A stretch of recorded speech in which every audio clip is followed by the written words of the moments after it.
welcome back to my channel, or welcome if you are new. My name is Kyla, and this is a very exciting reading vlog.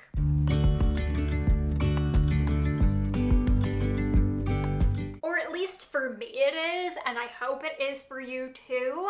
We are going to be finally reading Legendborn and Bloodmarked. I have had these on my shelves for quite a bit. I have been recommended to read these quite a few times by people who know my reading taste, and then I saw Olivia from Olivia Reads a Latte like raving about these, and that was it for me. Signed, sealed, delivered, yes please, it's happening. I trust her opinion.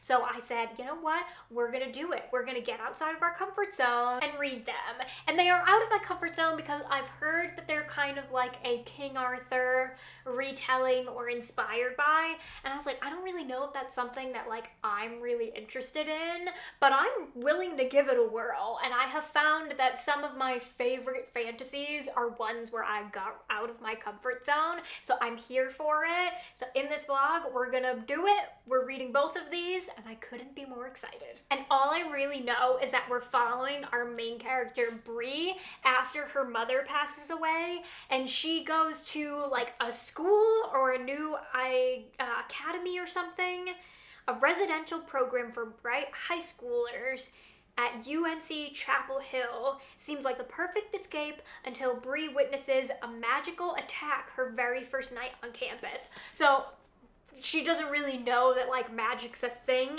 I think, and is like totally shocked by this. And then of course, this whole book unfolds from there. I'm not going to read more of the plot than that. You guys know me, I like not knowing a ton going into my fantasies. So grab yourself a cup of coffee, a snack, whatever you need, get cozy, get comfy, and let's just go ahead and dive into the vlog.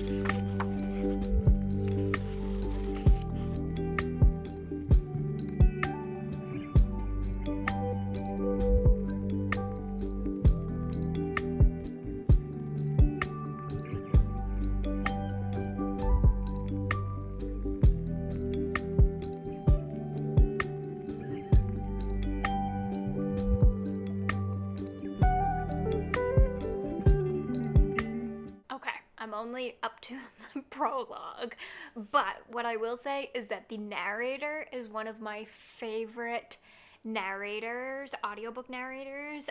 Her name is Jonice Abbott Pratt. She's the same narrator who did Grown by Tiffany D. Jackson, which is one of my favorites. It's such an incredible, powerful book, and her voice is just perfect for that. So I'm very excited. As soon as she started, I was like, I know that voice. I know that voice. I didn't know her name though, so now her name is going to like register for me. And yeah, that was a very sad prologue. Makes me even more excited, weirdly, but also that was so sad.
Hello, it is Saturday.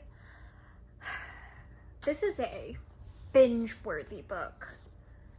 I had to take the dust jacket off because it was bothering me while I was reading, but oh my god, I feel like I am flying through this book and I am obsessed with it. It's so good. I wasn't sure if I was going to like it, knowing that it was like inspired by King Arthur, but it's like super prominent in the King Arthur realm, but like I'm here for it. It's actually so interesting, and like this whole like round table talk, and I'm just so into it. Like way more than I thought I was going to. I also love Brie as a main character. She has like this wall up, of course, because her mother just passed away, so she's still dealing with her grief, and being that she's young, she doesn't really know how to like process it in the best way. So it makes her like have a super tough exterior, but she's also like super sassy and independent too, which I just like am so here for. And I love the banter back and forth between her and her best friend Alice, who was at this school and in this program with her. They've made a few like pop culture references that were really funny, and just had like, you know, that little banter of like you making fun of your best friend, but like you can do it in like a lighthearted, fun way, and like only you know how to push your best friend's buttons, and like in that way. That's what they have, and it's so fun. And she has witnessed something crazy at the school and like doesn't know what's going on and not sure really like how to handle it, and then something happens again. So we've had like some huge things happen, and then things start to unravel because she's super curious, and she's like, no, I'm gonna find out. And then she makes some reveals having to do with her mother's death and how things could be related, and I am loving this. I am almost halfway through it already, and I just started it yesterday, and this is like almost 500 pages. Binge-worthy. Absolutely binge-worthy, and I'm so happy that I have the second one to read right away. I cannot even imagine having read this like a while ago and had to wait for the second one, because I have a feeling this is going to end on kind of like a cliffhanger. I don't know, that's just my prediction, but I'm excited to see where this goes and like how things progress for her. I'm so here for it. I'm so here for stories like this. Also, there's a lot of really good talk about racism and culture and society, and also how things have changed over the years, but how things haven't really changed over the years. And there's just so much good conversation in that as well, like woven throughout the story, and I love that. I love it. I love when I also can learn and feel inspired to learn more, while also having like a totally badass story like this. I'm up to part 3. There are 4 parts in this, I believe. Yeah, 4 parts in this total. So, I mean, I'm gonna keep reading for now. I have a little bit more time to read, but like, dare I say that I could be done with the first one by tomorrow? That is an entirely like possible situation. I also am listening to the audiobook as well, so I was listening to it while I was cleaning today, so I think that's also why I've been able to get through a good chunk of it too, but I have more cleaning to do tomorrow, so it is entirely possible that I could finish this one by tomorrow, which is like way ahead of schedule. I just can't stop.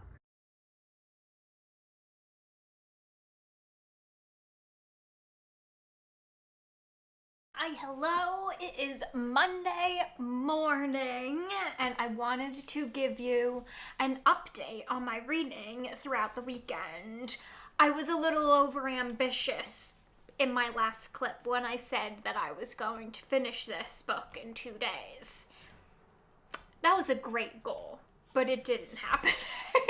So I am still reading Legendborn. However, I only have like 140 pages left or so. I should be able to finish this evening. And I realized that I didn't really give you like a proper kind of synopsis on what's going on in this book, and that's because I didn't really know what was going to happen or where it was going to go, because I only read that like small blurb in the synopsis itself saying she was going to this program after her mom passes away and she witnesses some magic. Like, that's all I knew going into it.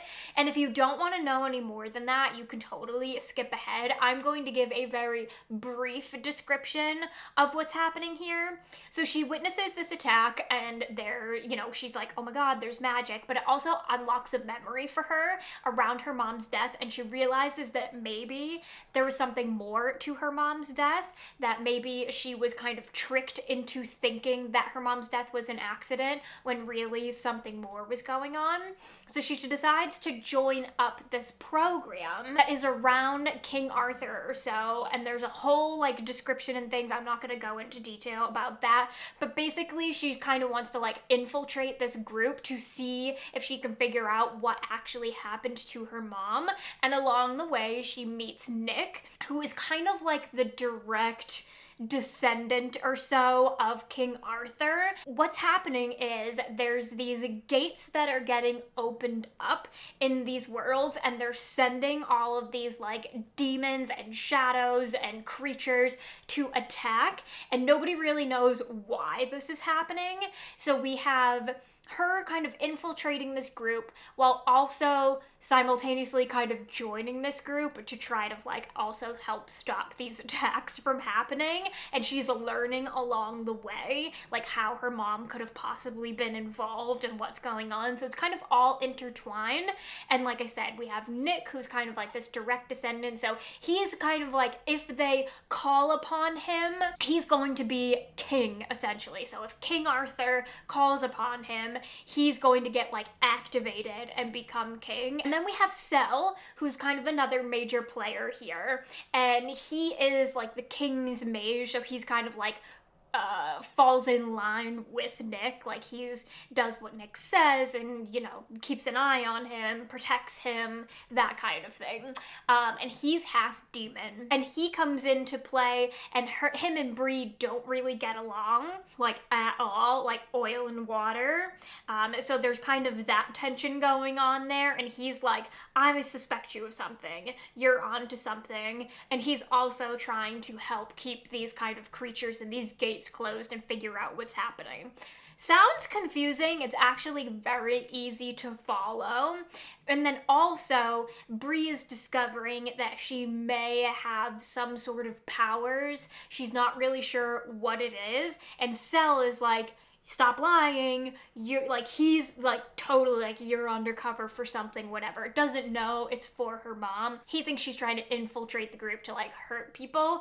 And yeah, so we have her trying to like figure out her powers and what she's capable of and that kind of thing. It's so fascinating. It's so good. I am still 100% loving it. I do feel like a little bit of this is like going over my head, because we do have so many descriptions of like different creatures and different magic that's being used, and you know how this whole King Arthur world works and that kind of thing. So I feel like a little bit of it is going over my head. This is definitely a book that I feel like you need to like reread at some point to really grasp what's going on, and I might have to do that. Regardless of that though, I don't think the story's not hard to follow. It's just kind of, I feel like you need one of those like whiteboards with the red string going, okay, we have these people, we have these people, and these people, this is what they do, this is what they do, like that kind of thing. But other than that, it's so good. I love the writing, and I love how we are getting talk of Black culture and how that is playing into this, and there's been some like really hard-hitting conversations in here too, which I just find really like brings this story to life. There's also a little bit of a romance happening, and like, I'm not gonna lie, I don't trust it one bit. And I don't know if that's just a me thing or if I'm supposed to not trust it, but I'm just getting a vibe that I'm not really like sure about. and I'm not going to say who it's with or what it is because I don't want to spoil anything, but like, I'm watching. I don't trust it. So we'll see what happens in the next like 140 pages. But yeah, so that is my update. And like I said, really enjoying it. There's been a couple of like really good quotes here. I definitely am going to have to go back and annotate some of these because the way she describes grief at the beginning is so powerful.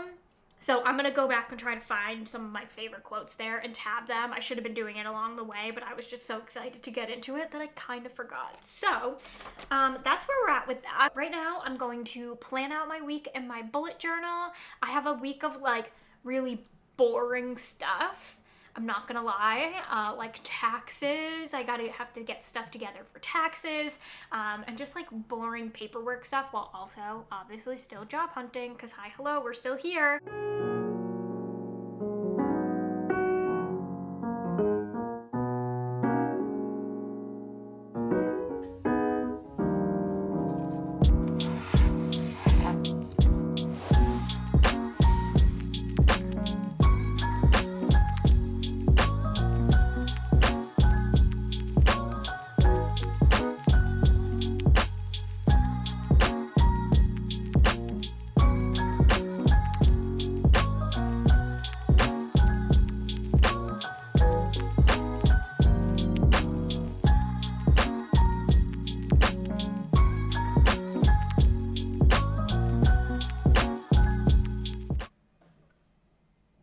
Can you hear it? Can you hear the incessant banging that is going on outside? That sounded dirty. But for real, the construction guys are like at it today. So apologies if you can hear them in the background. But I wanted to come on and update you because I did finish Legendborn. And I mean, 5 stars. This is a masterpiece. This book has everything that you want in a fantasy. And I'm not even like a huge King Arthur person, like I've said. Like, I know a bit of the story. I know a tiny bit of the background. I've seen Monty Python. True though. And so like a story like this, you know, I went in kind of hesitant because I'm like, am I going to understand what's going on?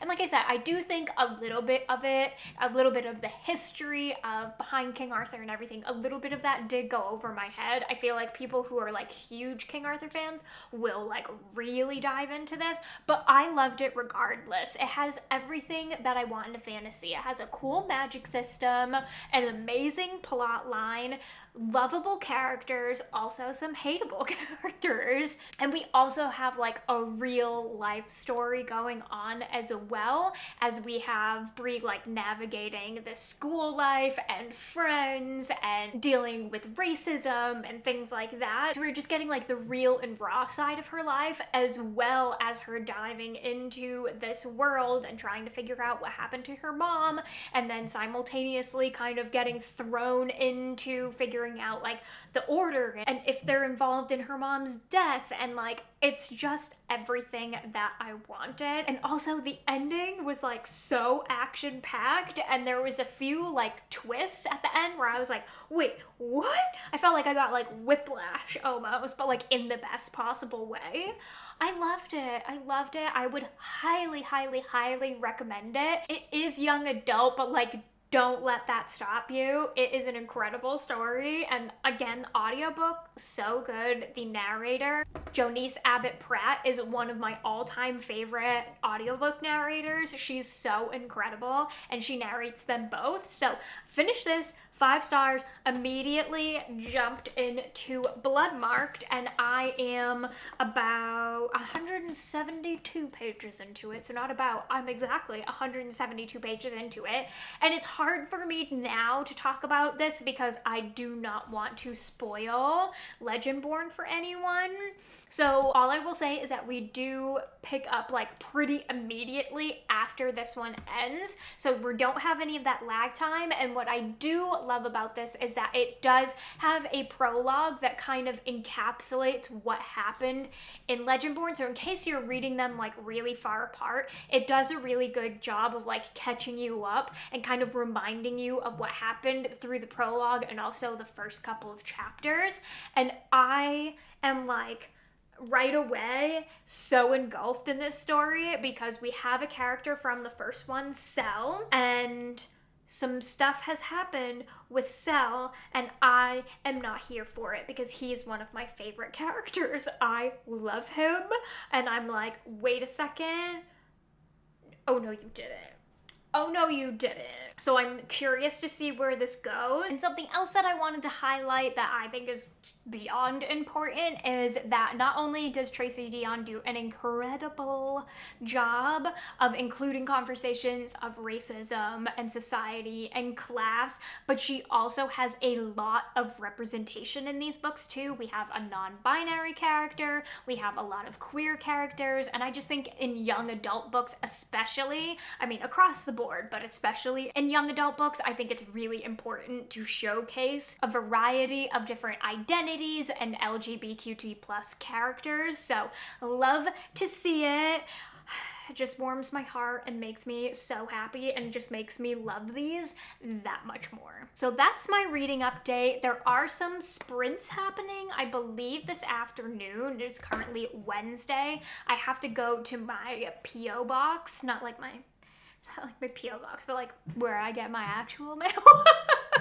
That wasn't like a YouTube, like, I have to check the P.O. box. That was like, this is where I get my physical mail. Have to go check my P.O. box and also drop off a few books that I sold. So that is my plan. I'm gonna go do that, come back, do my daily sleuth. I have to finish the edits on a video, and then I'm going to hop on whoever's doing, I'm pretty sure Gabby's doing sprints today. Someone's doing sprints today, so I'm gonna hop on those, read more of Bloodmarked. I only have the audio for this like today. I let it run out way too quickly. So I have one day left with the audiobook. So I won't finish this with the audiobook, but I want to listen to as much as possible today. And yeah, that's the plan.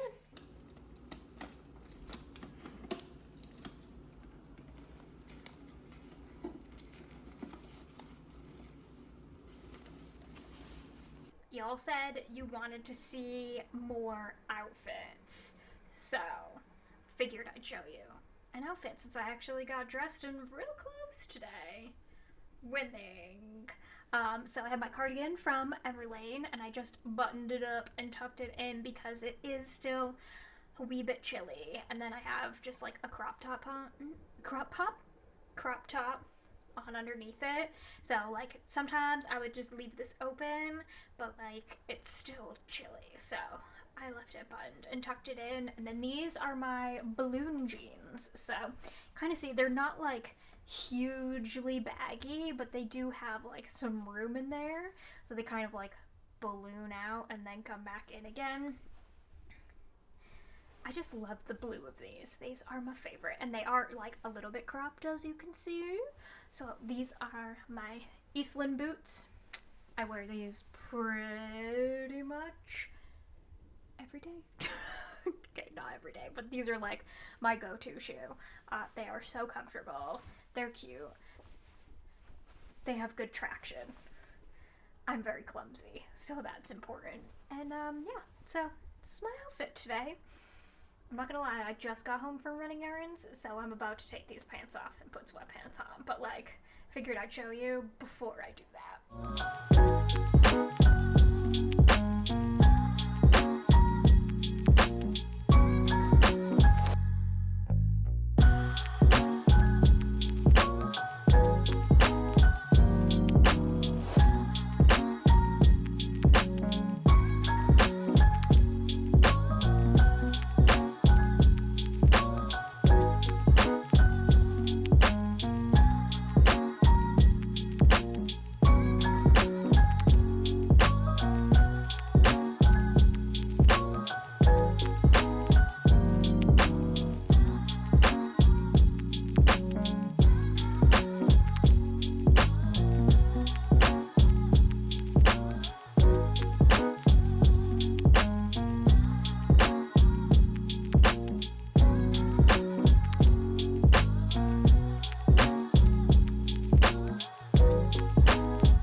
left.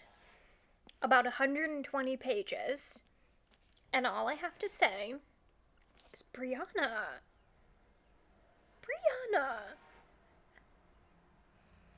you are one lucky gal. Okay, not lucky at all. Actually very unlucky throughout these entire 2 books. But this little triangle we have going on here, where does your heart lie?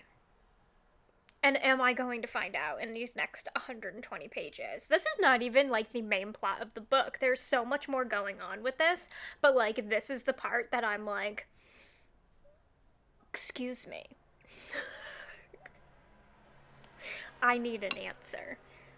I know who my team is. I am team someone, and I'm not going to give it away. I am team someone. You can probably guess.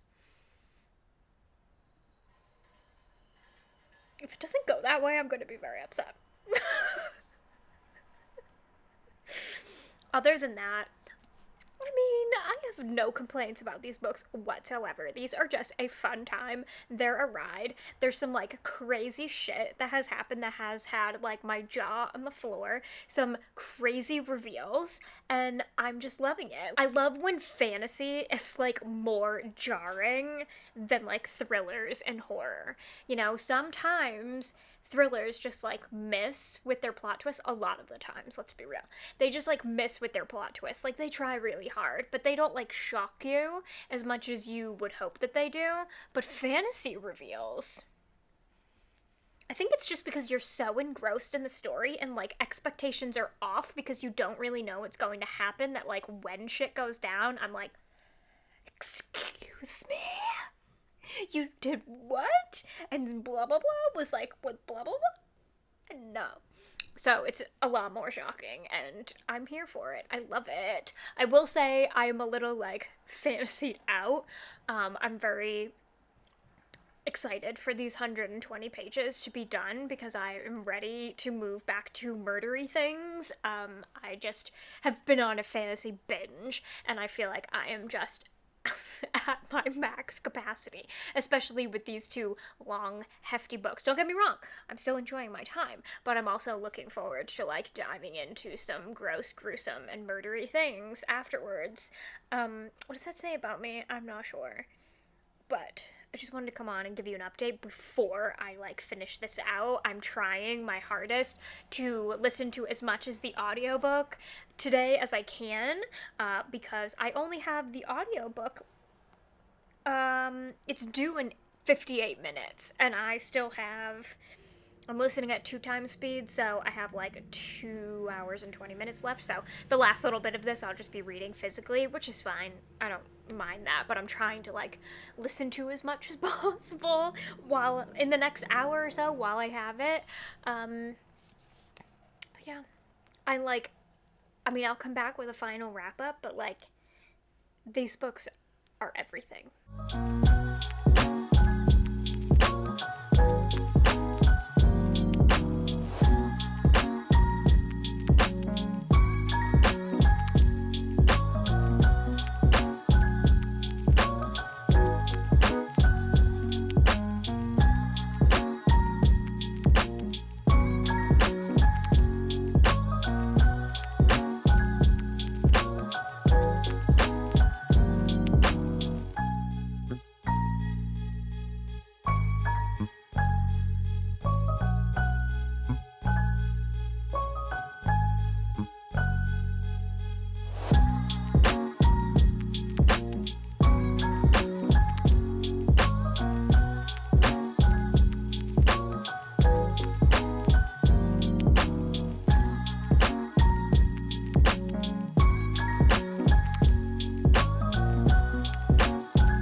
has been a few days since I finished Bloodmarked, and I have the biggest book hangover I think I've ever experienced. I have tried to pick up at least 3 books since finishing this, and like I cannot get into them because all I want is more of this book. I'm so sad that I have to wait, that we all have to wait a year, 2 years, God knows how long until we get the next one in this series. And please, like, pray that there is a next one, because it was kind of left on a bit of a cliffhanger. I mean, I don't even know what to say. I loved it. 5 out of 5 stars. That never happens. It's never like 5-star for the first one, 5-star for the next one. But like these books, they're perfection, okay? Like nothing in them would I change at all. It's fascinating, it's fun, it's fast-paced. They are long, but they do not feel that way. I love the plot. I love where it went. I love these strong female characters. I love the representation in these books. I love the conversation around culture and people of color. And I love to talk about ancestry and how that comes into play. And also love learning about like King Arthur in that whole time, even though I'm sure, like I said, some of it went over my head. That's okay. These books will definitely need a reread at some point, and like I'm here for it. I am so down for a reread, especially since I'm feeling kind of like hungover from these books. Like I just want to read them again. I'm not gonna do it right away, although I do feel like I could do so and not be bored in the slightest. I do think I need to switch things up a little bit. Like I said, just need some like crime in my life, but like I've tried to get into a few things and I can't. So I don't know, maybe I don't. Maybe I do just need more of these books, and like I don't want to wait. I don't want to wait. I don't want to wait for my life. Sorry. Okay, we're not going to listen to my terrible singing voice, but yeah. Loved 1,000 times over. Highly recommend the audiobook as well. And like they might be young adult, but they don't feel that way. And it's such a powerful story and such powerful representation all the way through that like just put that out of your mind and just go into it with like open eyes, open mind. And I swear, if you do not love these books, I'm not sure we can be friends. Truth though, that's how much like I'm in love with these, and I don't know what else to say. I'm just gonna keep talking in circles about how much I love it, and like I said, I can't really go into specifics in this book without ruining some of the first one, so I'm not going to do that. I've kind of learned my lesson with these reading vlogs that like maybe doing reading vlogs around sequels or series might not be something that's like smart to do, because it really is hard to like talk about the book without ruining other in the series. So I don't know, we'll have to see about that going forward. But I mean, we had 2 5-stars, so 10 out of 10 recommend. And that is going to be it for this reading vlog. So I hope you enjoyed. I hope this encouraged you to pick these up and read them. Even if you just start with the first one, like, just please do yourself a favor and check it out. And the audiobooks are hella long. Put them on 2 times speed. You will be fine. They go by so fast. You won't regret it. Please read them so I can talk about them with somebody else. If you have read them, please leave a comment below. I would love to know your thoughts. I would love to know how you feel about Bloodmarked versus Legendborn. Do you think it was a good sequel? Maybe I'm just biased because I read them back to back. I don't know. So let me know your thoughts. If you enjoyed this video, be sure to give it a thumbs up. Do not forget to subscribe if you are not already. I would love to have you here, part of the fam. We have lots of other reading vlogs if you want to check them out. other bookish content on the channel, so be sure to stick around, turn on the bell so you never miss a video, and I will see you in my next one. Bye! With you and I, the future is bright.